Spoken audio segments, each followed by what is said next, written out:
Hello, everybody. Welcome to another episode of Studying Law Around the World. Today, we have the opportunity to hear from Hannah Danji. Hannah has an incredible career that has spanned from Canada to the US and now as an entrepreneur. So, thank you so much for joining us today in the podcast, Hannah. I'm really happy to be here. Thank you for having me, Claudio. Absolutely. And to start our conversation today, I'd love to hear a little more about your journey from law school to Wall Street and then to founding your own company. What motivated you in each chapter? Yeah, that's a wonderful question. So when I started law school, I had every intention of ending up in corporate law and hopefully carving a path to either partnership or opening up my own law firm. So there was a design of wanting to make an impact at a very high level in the profession. But one of the things I didn't expect was as I was going through the legal recruitment process and through law school, as somebody who doesn't have parents in the profession and didn't have a strong network pre-existing in the legal profession, I found that there were a lot of pitfalls and traps that I was either not aware of or didn't have the skills, training, or wasn't equipped to deal with. This included things like what firms were looking for in a candidate, how to build my own personal brand, how to engage in networking, and what to even ask in a coffee chat or a networking setting. And most importantly, what skills was I not learning in law school that the market actually demands once you begin the practice of law? There was not a really strong understanding of what that was. And so, despite my incredible success in terms of receiving multiple offers to join 6+ firms in New York, I actually didn't even know what the right criteria was for selecting which firm to go to. So I wish I had had a coach who could help me understand what my values were, what my personal brand is, what kind of environments would enable me to succeed, what type of support or mentorship would best suit my style of learning, growth, and development professionally. And without anyone to kind of help me distill and understand what that was and how to look for it, I found myself playing a guessing game with my entire career around what direction to take, what questions to ask, and how to approach it. And so once I actually got into law, I found that there were elements, and I'm sorry to say this, but there were aspects of the job I was poorly equipped to handle. One included how to build my personal networks at the firm. It was sort of more of a haphazard approach rather than a strategic one. The second was how to choose a practice area. And let me tell you, Claudio, it can't just be based on the work that you do, the intrinsic nature of the subject matter. It also has to be based on the rhythm of how the work is assigned. So, for example, mergers and acquisitions tends to have periods of very high highs and very low lows. So when a deal is on, you're full on. And when a deal is off, you can have like literal downtime doing nothing. And there are other groups, like the tax advisory group, where things are more steady because they aren't necessarily as oriented toward closing a deal. They're more on the advisory side, or certain capital markets groups can be a bit more steady. And one thing that they don't teach you about is that your physical and emotional constitution should mirror the rhythm of the practice group you're part of. So if you're somebody who needs regular sleep and routine, you want to be part of a practice group that's a bit more steady.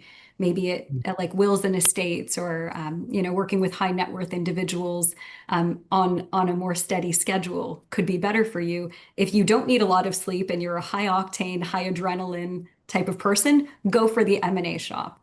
But there were so many things about psychology, emotional needs, your constitution as an individual that I didn't really consider and that nobody really coached me on. So when I left corporate practice, I said, what can I contribute to this profession that gave me so much?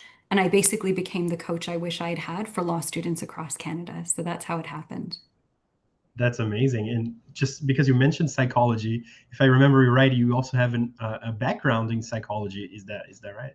That's correct. I did my undergraduate degree in psychology at the University of Toronto, studying everything from developmental psychology to cognitive science, artificial intelligence, and also abnormal psychology. So, looking at all the ways that psychological compositions play out in the workforce, like behavioral psychology, but also how it can Mhm. go awry. So, abnormal psychology, when our faculties are put under too much stress, what manifests, whether it's depression or anxiety or breakdowns and such.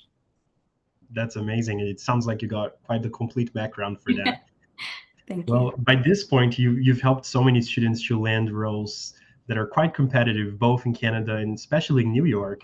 And if you were to point out a few things that top performance students do differently during recruitment, what are some of those? Yeah, it's a great question as well. Most people think that there is that grades alone or the right work experience or the right extracurriculars alone will secure you a position, and it's simply not the case. Out of the 150 plus students I have worked with across law schools in Canada, I have seen a variety of students from any number of different schools with a really like broad distribution of grades, very diverse and divergent work experiences and extracurriculars land top jobs. And what really ties them all together is not the school they went to, it's not the grade point average, it's not the places they worked at, it's how well they can differentiate themselves as candidates amongst the pool of other candidates, and how well they can isolate and articulate what I call their unique value proposition, which is of the experiences they've had, whether it's being a janitor sweeping floors or a waiter waiting tables at a restaurant, or whether you were the compliance intern at a bank. Can you distill what value you bring to each of these positions that goes above and beyond what the average person in the same role would have otherwise done? Because even somebody doing janitorial work or being a server, typically considered blue collar jobs, can make a meaningful difference in the workplace just based on their positive attitude, their ability to work consistently, put up their hand and be a team player when there's staffing shortages. Are they willing to work overtime? Can they identify inefficiencies in how the work is done and therefore create better systems, processes, and ways to operationalize the work that needs to get done in a faster, more efficient way? And can they innovate and train other people in the ways that they do things? So impact isn't about the title. It's about the ability to enter any situation and deliver value based on the opportunities, the gaps, the inefficiencies, and make it a better place than when you entered it. That's incredible. That sounds amazing. So I can see that really having that strong personal narrative plays a big role. And from what you're telling me, it has a lot to do with also the capacity of being able to relay that story. A lot of people have done incredible things regardless of their role, but maybe they perform really poorly on telling that story and then end up losing opportunities because of it. So if I could hear a little more on the storytelling aspect of it, and how can students improve this way that they tell their stories to really highlight those specific achievements? Absolutely. So storytelling, you nailed it, is the biggest value that clients leave my coaching sessions with. Once we've established what their unique value proposition is on paper, we bring those stories to life in the interview setting or and in their coffee chats. And the way that we do it is we talk about something called the hero's journey architecture or framework. Now, the hero's journey framework really has 5 components. I'll quickly review them with you. But the first is to set the context. So no story is fully cemented in the mindset of the audience if we don't understand who, what, when, where, why, how. So we've got to create at least an opener that helps situate somebody in put the helps your audience, in other words, get into your shoes and be in the very moment that you're in. So I remember it was my second week on the job when I was a banking compliance intern. I walked into the office Monday morning, 8 a.m., and I saw a strange look on my boss's face, and I knew that something was wrong. Just based on that opener in that storytelling exercise, we know what your role was. We know that it was a second week on the job. We know that you were an intern at the bank. We know that there was a situation that arose. And we always pick something juicy in a storytelling setting so that we can drop you in as the hero in that story. So, step one is set the context. Step two is to communicate what task you were assigned. Typically, so if you were a lawyer or a junior associate at a firm, we might say, and you're interviewing for a lateral position, because I work with students on laterals once they've graduated. It might be, what assignment were you given? What were the 3 obstacles that you had to overcome? How did you overcome them? And what lessons did you learn? And the reason that puts you in the hero's light is because if you were given a straightforward task and then did the basic bare minimum to complete the task, there's no growth, there's no character development, there's no resilience you had to demonstrate, and there's no learning that happens. But when you're confronted with unknown obstacles and you're asked to overcome it, you naturally have to step into a new version of yourself that didn't exist before the task was assigned.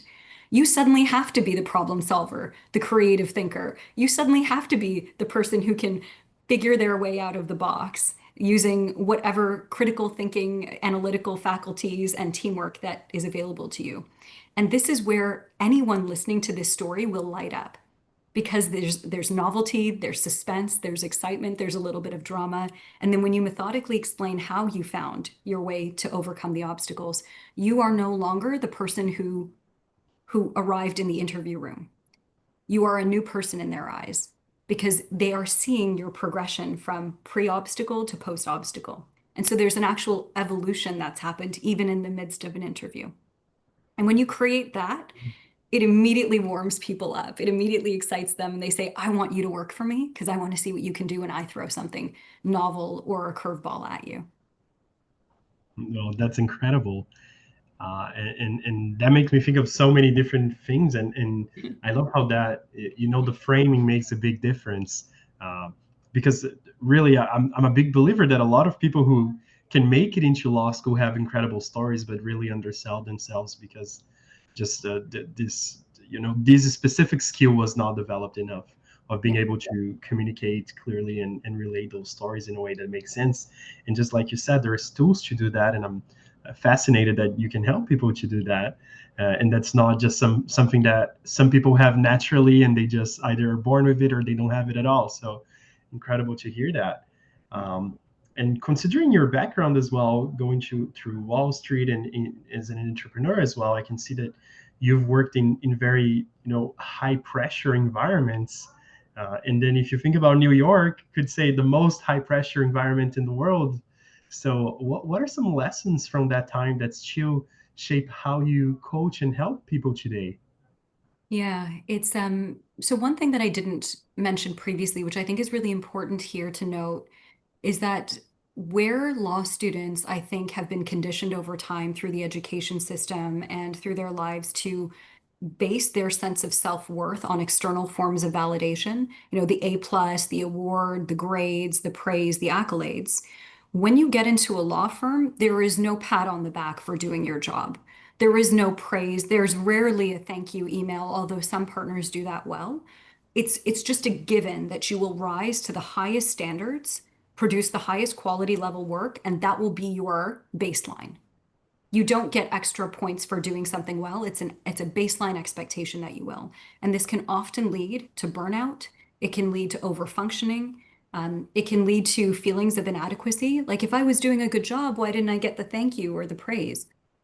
So the locus of control for one's self-esteem has to switch at some point from looking outward for your sense of worth and approval to turning inward. And if you don't do that quickly enough, especially for people who are more intuitive or emotionally, um, like whose intelligence is emotionally informed, like people who are more empathic by nature or who are more sensitive to social and emotional environments around them, this can be quite damaging such that people with low levels of empathy will tend to outperform those with higher levels of empathy, or those with stronger internal locuses of control around self-esteem will succeed over those whose self-esteem is externally oriented.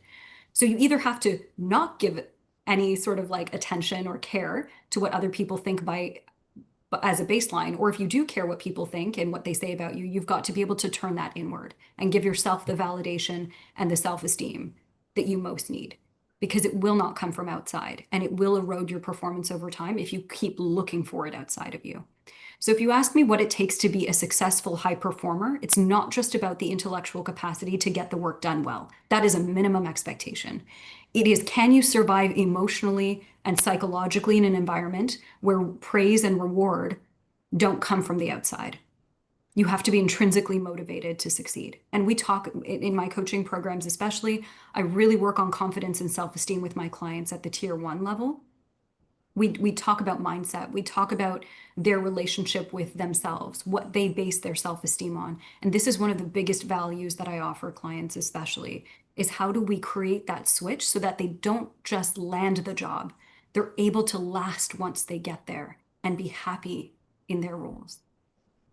Well, that's incredible, and it makes me think of how comprehensive that preparation for a new job can be, Yeah. and it also makes me think that this kind of mindset and this preparation, even though it makes sense that in such an environment as a law firm, it would be so important. But also, not only that, it feels like every single job you have should be informed by those values and all of that. So very, very interesting to learn about that. Thank you for sharing it. Of course. Yeah, and moving forward, still mentioning the whole idea of the legal recruitment that students go through. Are there a few silent deal breakers, so to say, that you see that maybe makes good students, um, miss opportunities, or maybe they don't realize this matter as much beyond the storytelling itself that we just talked about? Oh, Claudio, you hit on my favorite topic, which is the unwritten rules of the game. Most people don't understand that there are unwritten rules and that your ability to understand them and abide by them can make or break your success in a recruitment process. And I'll just name two or three for you to give you an example. The first is that firms, particularly in the Canadian recruit, but we'll talk about the US as well. But starting with the Canadian recruit, firms look for signals very early on from candidates as to how interested they are in that firm over other firms. So, how firms look for this is what order do you schedule your interviews in? So, for example, if you schedule one firm at 8 a.m. on interview during interview week on day one, that's a very different signal than if you schedule a firm at 4 p.m. on day one. And sometimes it's just a matter of when they can fit you in, but the signal that they are picking up on is you're Mhm. more interested in the firms you meet with first rather than the ones you meet with last. The second thing that is unique to the Canadian market is something called first choice language. Firms will ask students during the interview process to indicate which firm they would accept a job offer at before they've even gotten a job offer by indicating that you are my first choice. Learning when to say yes to a firm and that you are my first choice, and learning how to tell whether that signal will be reciprocated is very important. So the timing and who it's given to. I always liken it, Claudio, to taking somebody to prom. Imagine that you are going to prom and you have to go with a date. You can't go alone.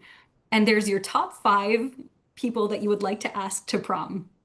Your first choice person, however, doesn't answer your text messages. They don't really say hi to you in the hallway.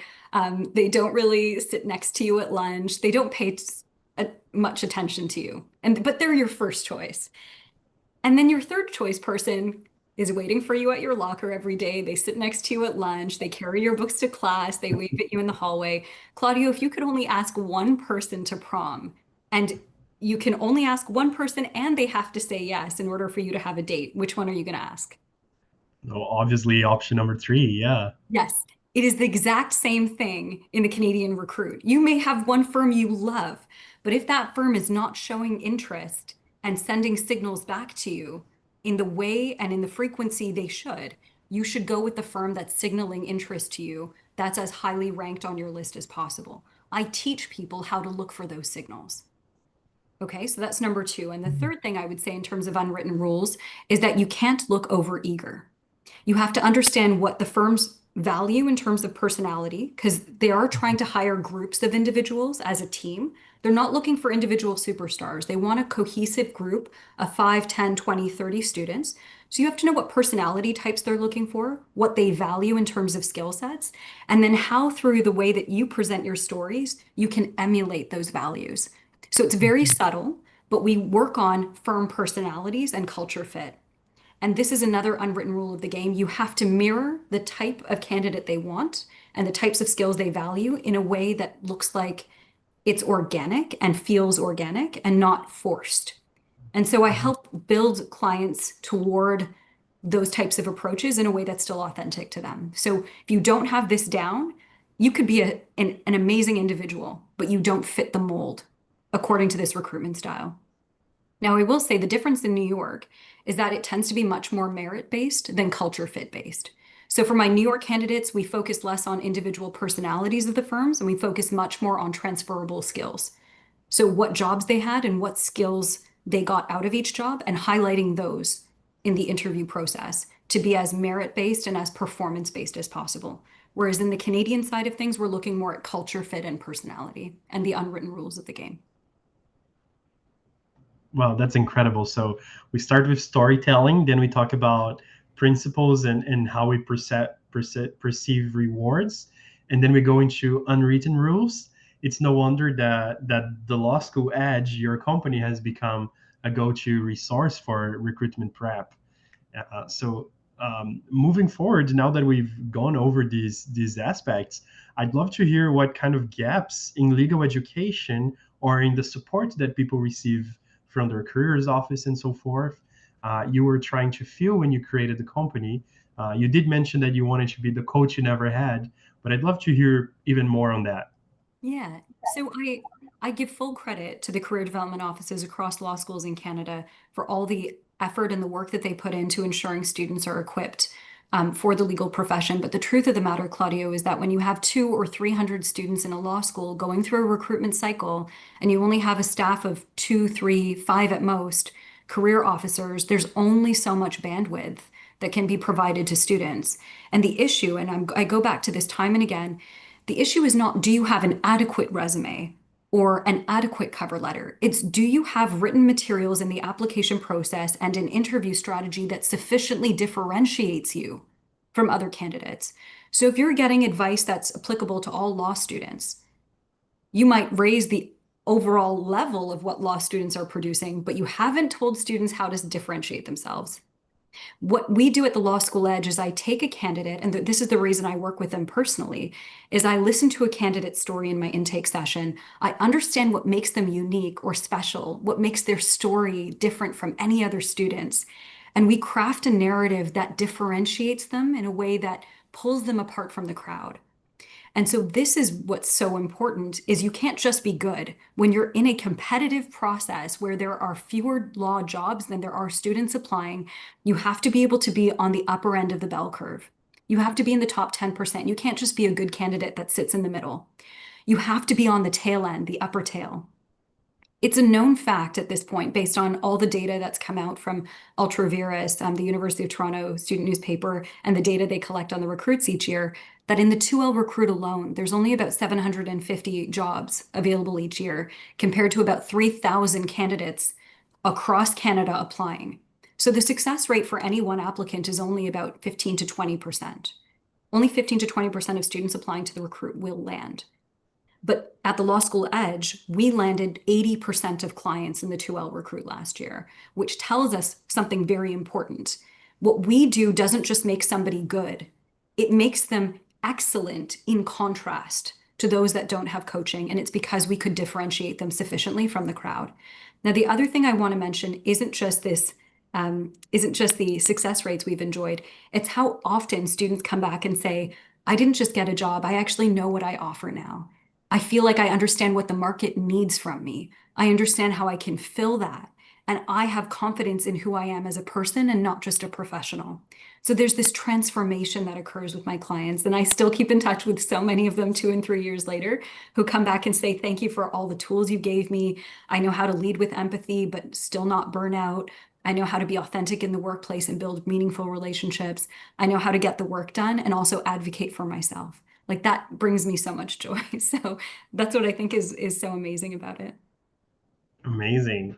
Well, to wrap up today's episode, I'd love to ask you if you could give one piece of advice to every law student who, seriously from the beginning could do in their education and get ready for the workforce in that sense, but also for those who are maybe constantly feeling like they're behind or they're a bit uncertain, and then they hear these numbers and they get even a little more scared about the whole process.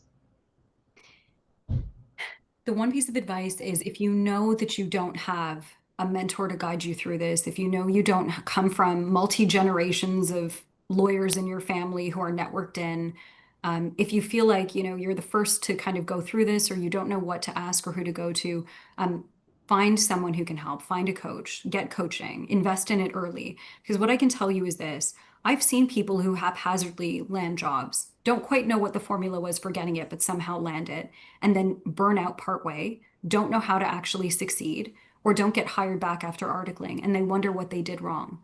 Landing a job is not the only thing you have to worry about. It's the longevity of your career.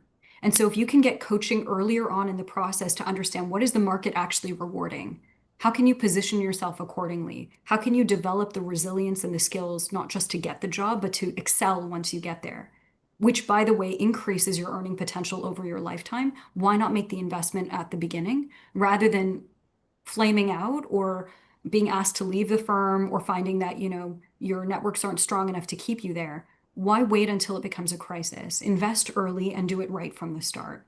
So please don't hesitate. Think about coaching as part of your tuition. It's part of the education that you need to bridge the gap between what schools teach you academically and what the market actually needs. That bridge is why the law school edge exists. That's amazing.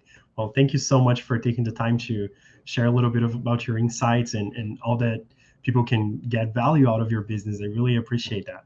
Thank you so much, Claudia. It was a pleasure to be here. Thank you all for tuning into today's episode, and we'll see you on the next one.